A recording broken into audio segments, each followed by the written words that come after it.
So even though there are a lot of fiction books I definitely have on my priority list, I do also read a lot of nonfiction, informational, self-help, language learning, business books and things like that. So they are also on my priority list. So this list is going to include all of that. All right, so let me show you some of them. These are my top priority reads of 2025, and some are fiction, or most are fiction, and there are two nonfiction informational books. So I'm going to start with those. First, the nonfiction informational books that I have that I'm definitely going to make priority this year is this book here. I've actually had this for years, and just kind of, when I have informational books, I like to take my time, read through them, tab, highlight, things like that, annotate, just so that if there's something in there that I need to take action on or implement, I don't want to just read it and not take action, which I had found myself doing. I was like consuming information books and not doing anything with it. But that's for another video. This is my anticipated reads. So here's the first one. This is The Waste-Free World. And this book talks about circular economies. And if you don't know, if you're not familiar with that, a lot of businesses in other countries, I know there are some here, I just don't know any by name, but in certain countries that are known for being green, thriving countries, their businesses are implementing circular economies where there's zero waste. So like if I have a coffee business, instead of throwing out my grounds at the end, I'll send the grounds to maybe a farmer or a company that makes compost or something along those lines. The bags that the grounds come in, I would take the bags and send them over to, I don't know, a fabric mercantile kind of place. Things like that. So like there's zero waste, and each of these companies can repurpose the items you're discarding.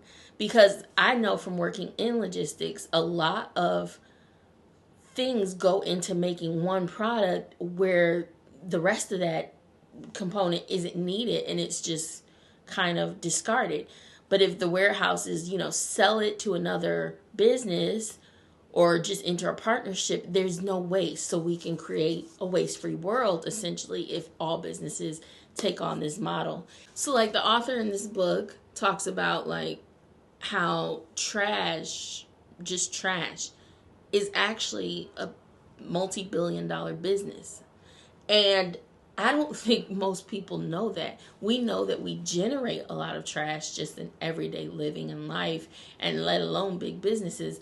But that big businesses create a lot of trash. But I don't think people know that there's billions of dollars in trash management.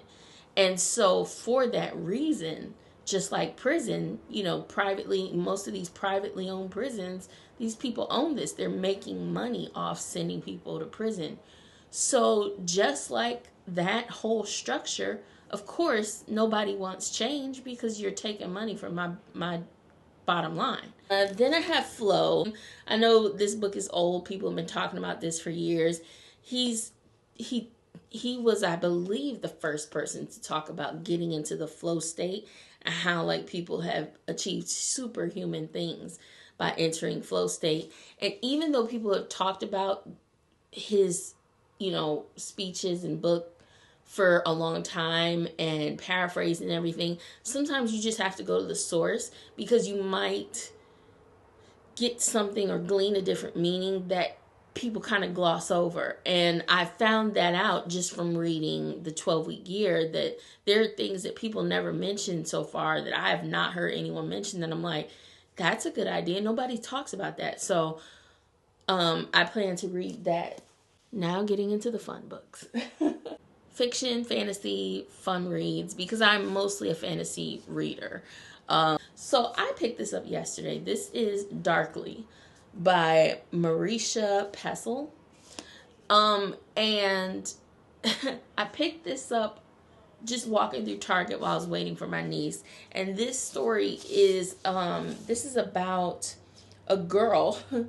They refer to her as Nana because she's like a little old lady with the way she lives. And she is chosen for a highly coveted internship with this game maker. And there, I think, are like 19 other interns. There's quite a few of them, but they quickly realize that all is not what it seems. And there's games and clues and I think some murder here. So it seemed really intriguing from the first few pages, because I always read the first few pages to see the vibe of a story, if I'm gonna like it, if it's gonna be my vibe of writing. And so far, just from the first few pages, I already want to read this. So even though I just picked this up, it has bumped something off my priority reads list. It's like that wasn't the plan, but now I want to read this like now. But I am currently reading Kings of the Wild with my book club. Actually, we're supposed to be done with it, but I've been taking my time because I absolutely love that book. And I'm reading In the Middle Earth along, so I'm reading The Hobbit and supposed to start one of my other priority reads soon. So I'm like, I can't get to that right now, but I really, really want to. Empire of Silence by Christopher Rocchio. Smitty here on BookTube, he talks about this series quite a bit. This is a book about a man who destroys the sun. And basically his story and then what transpires from there, because you've got an alien race that I guess the humans are fighting against, but this is a space opera, so this is way, way, way in the future. Somewhere, some galaxy far away. And I've been told that the story starts when he's a young idealistic noble. And so you're really wondering, how did he get to the point of destroying a sun? But I'm told the part that sold me on this and that intrigued me the most is that the future version of him will interject periodically in the story. And I just like that aspect. So I'm like, let's see what this is. I've heard that the first book isn't as good as like the following books, but the following books have so much hype, and the way they're talked about, I'm like, man, I really want to read that. So we'll see, because I probably will try and get to this in February. And this is one that I've been putting off forever because I have a feeling it will crush my soul. But this is Binding 13. Love the pink sprayed edges. This is a story about, I think they're in high school, but it says Tom in college. But I think over in Ireland, it's not necessarily college like we say. But anyway, you have Johnny and what's the main girl's name? Shannon? Yeah. And I think Shannon lives like has like a traumatic experience that she's going through, and they meet each other and form a relationship, not necessarily like dating, I don't think, but I think over time they become very important to each other. It says he wants to save her, she wants to hide, she's damaged, he's determined. Fate brought them together, love binds them. Now, I wasn't necessarily drawn to this when I first heard of the story, but as I've watched more and more people talk about this and their reactions to this and how much they love this, because this is a series, I think they're standalones in a world. I'm very curious. So I really want to get to this. I bought this last year, pretty early last year, but I just had it kind of in the back of my list, but I really want to get to it like soon. I just finished Jade City. And so I want to get to Jade War. Now, if you don't know about the Jade City, Jade War, Jade Legacy trilogy, this is the Greenbone Saga trilogy. And this is about rival families on an island called Kakon. And the jade that, is grown there can imbue the user with magical powers if you are trained on how to handle it. Otherwise, it can go very badly for you, like a junkie, badly. And so you have these two families who actually have created schools and trained and learned how to use this jade, and now they protect the people, but they are rivals against each other. And it is just, it's very, I thought the series was going to be all like this action, huge fighting series, because a lot of people describe it as the Asian Godfather. But so I'm thinking martial arts, like we're going to get some like Jet Li in a book kind of story. But it's more, I forgot the Godfather aspect. And if you haven't seen those movies, it's about the members of the family. Yeah, you have the crime and things like that, but that is just an aspect of it. It's really about the family and the inner workings of the family. And the first one was that, and you're getting to know all the members of the family and how things are working and what does and doesn't work for this family, the Call family. Well, things ended in a way where you know that there's going to be a war. And so I'm curious to see if this one is going to be like the first one, where it's how the family is handling things, or is this going to be more action packed? But I am very, very ready to get to this. I'm just probably not going to get to it until like, I'm thinking like March, just because the other priority read on my list, I mentioned that I'm doing the Middle Earth read along. Well, so I could have finished The Hobbit a long time ago. I'm just not that invested in The Hobbit, but Lord of the Rings is next. Lord of the Rings is my favorite movie of all time, and I watch a lot of movies. And it makes me afraid to read the books because I know that Peter Jackson took some liberties with certain aspects, and one of my favorite aspects that he actually built up was the whole romance and love triangle with Aragorn and whatnot. And I'm just like, if he kind of made that as special as it was for me,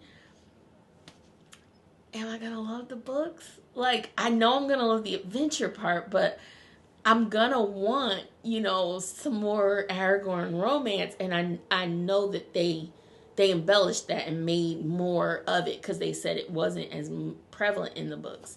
So I'm like, I might miss that aspect. I don't know if I'm gonna love the books, but we're supposed to start Lord of the Rings pretty soon, so hopefully I will vibe with it.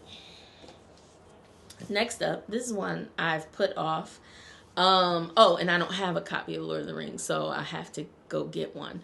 But I want a special edition, even if I don't know that I'm going to love it. Anyway, this is one that I started a little bit. I only read like the first chapter, and then I put it off. But it was really the cover that got me. And this is Fairy Tale. And I mean, can you see that cover? Like, how beautiful is that? If you can't tell what it is, it's like a combination of sculptures and blended in this like strange, kind of eerie, creepy way.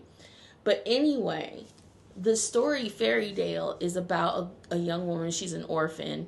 She's an adult, but she finds out that her long lost father has passed, and that there's about to be the reading of his will and division of his estate and whatnot, and they're asking her to be present for the will.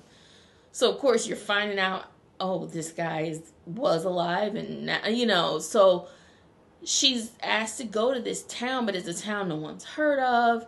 She's having trouble just even getting there. Seriously, like she was walking on the side of the road at one point. And it's just like all this mystery around this weird town. The people are creepy. Like, this is very a creepy start to a book. And I know that there's a love interest she meets once she gets there, but then she's also dreaming of some phantom man. And so that's all I really know about this book. I am going to read this. I'm probably going to try and like get to this really soon. But I need to get to this book and read it and see for myself what it is and what it ain't, and if I like it. 2 more. All right, so next, Dark Matter by Blake Crouch. This story, I've heard so many rave about it, and I know it's a TV show on Apple TV, but I haven't watched it. And it's about a man. He's like got a great life. I think he's pretty successful. And someone approaches him from behind on the street, says, "Do you like your life?" And then he's knocked unconscious, wakes up, and his whole life is different. And everyone's telling him, "No, you didn't have a wife and child, and this isn't your life. That whatever you're talking about, this is who you are. You're a renowned scientist, I think." And so on and so forth. So he's trying to figure out what is going on, what happened here. And that's all I know about this book. It's not very big, so I'll probably get to this like in the next week or two, because I'm probably just gonna devour this in a minute. This is another one that I hemmed and hawed about, but I just purchased it. This is When the Moon Hatched. Beautiful blue sprayed edges, gorgeous. I know there are dragons in this, and that's what sold me. But I've heard that the writing is very beautiful and lyrical, although some people are divided on it because they said not a lot happens. But I don't need a whole lot to be happening as long as the story is good. If it's intriguing and it pulls me in, then I'm gonna read it. And I've heard that that's what this story does. Is it's one of those, you're along for the ride. It's not a whole lot exploding and fighting and all that, but the story and the characters are very intriguing, and I want to know how the dragons play in. I mean, it's called When the Moon Hatched, so I'm curious. So these are my priority reads. There are one or two more, but I mean, I just wanted to keep this list shorter. So yeah, I'll let you know how they go, because I'm thinking I might do reading vlogs for the ones that I'm most excited for. And if you want to see those, let me know, because I'm going to try and make that as entertaining as possible for you. All right. Bye.